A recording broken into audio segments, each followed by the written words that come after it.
எந்த திட்டங்களும் செயல்படாம முடக்கி வைக்கக்கூடிய ஒரு தொகுதி. நம்முடைய அக்காவை எதிர்த்து எஸ்.டி. ராமச்சந்திரன் அவங்க நிற்கிறார். அவருடைய ஒரே ஒரு அடையாளம் என்னங்க? அவருக்கு இருக்கக்கூடிய ஒரே ஒரு அடையாளம் அண்ணன் திருநாவுக்கரசு அவருடைய மகன் என்கிற அடையாளம். இந்த எம்எல்ஏவுக்கு எந்த அடையாளம் இல்லை. ஐயா போன முறை ஓட்டு வாங்கி ஜெயிச்ச பிறகு 5 வருஷம் கழிச்சு 8 இன்னைக்கு பார்த்திருக்கிறார். மறுபடியும் இன்னைக்கு வந்திருக்கிறார். அவருக்கு சீட்டை கொடுத்தாங்களோ அதன் பிறகு இந்த வண்டியில சுத்தி விட்டுக்கிறார். ஆனா மண்ணின் மைந்தர் இங்கேயே இருக்கக்கூடியவர் அண்ணன் விஜயபாஸ்கர் அவர்களுக்கு வலு சேர்க்கக்கூடிய ஒரு சட்டமன்ற உறுப்பினர் அண்ணன் டாக்டர் விஜயபாஸ்கர் அவர்கள் மே 4க்கு பிறகு உங்களுக்கும் தெரியும் எனக்கும் தெரியும் ஒரு உயரிய பொறுப்புல தமிழக அரசில் அமரத்தான் போறார்.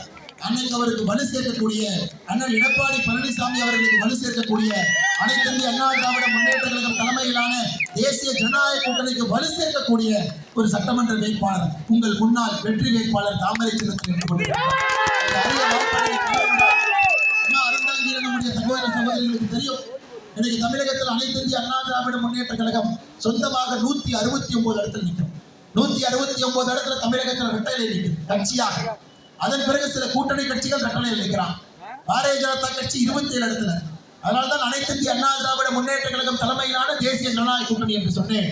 மே 4க்கு பிறகு தமிழகத்தில் உறுதியாக மக்கள் முடிவெடுத்து விட்டார்கள். அண்ணன் எடப்பாடி பழனிசாமி அவர்கள் அந்த நாற்காலியில் வந்து அமர வேண்டும் என்று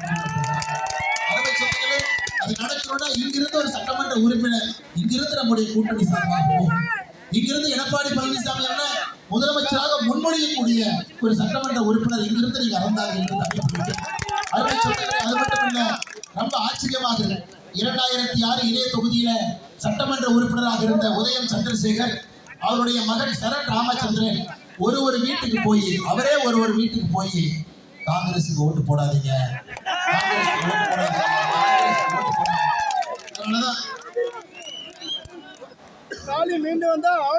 போடாதீங்க, அவருடைய மகன் எல்லா இடத்துக்கு போய் காங்கிரஸுக்கு ஓட்டு போடாதீங்க, காங்கிரஸுக்கு ஓட்டு போடாதீங்க. ஐயா நம்ம பிரச்சாரத்தை காங்கிரஸ்காரங்க நீங்களே பண்ணா அப்புறம் நாம எதுக்கு இருக்கிறோம்?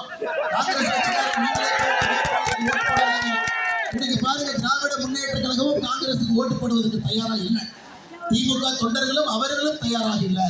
இந்த தொகுதியை பொறுத்தவரை நீங்கள் எல்லாம் சேர்ந்து வெற்றியை உறுதி செய்து விட்டீர்கள். அக்கா அவர்களுக்கு நாங்கள் நிற்கின்றோம், தேசிய ஜனநாயக கூட்டணியோடு நிற்கின்றோம், தாமரையோடு நிற்கின்றோம், ரெட்டலையோடு நிற்கின்றோம், கூட்டணி கட்சி சின்னங்களோடு நிற்கின்றோம் என்று வெற்றியை நீங்கள் உறுதி செய்து கொண்டிருக்கின்றீர்கள் அருமை சகோதரி. அதனால இந்த முறை நீங்கள் தாமரையை தயவு செய்து இங்கிருந்து பூக்க வைக்கிறோம். உங்களுக்காக பணி செய்யக்கூடிய நம்முடைய வருங்கால சட்டமன்ற உறுப்பினர் இங்கேயே இருந்து தங்கி உங்களுக்கு எப்ப கூப்பிட்ட குரலுக்கு ஓடோடி வரக்கூடிய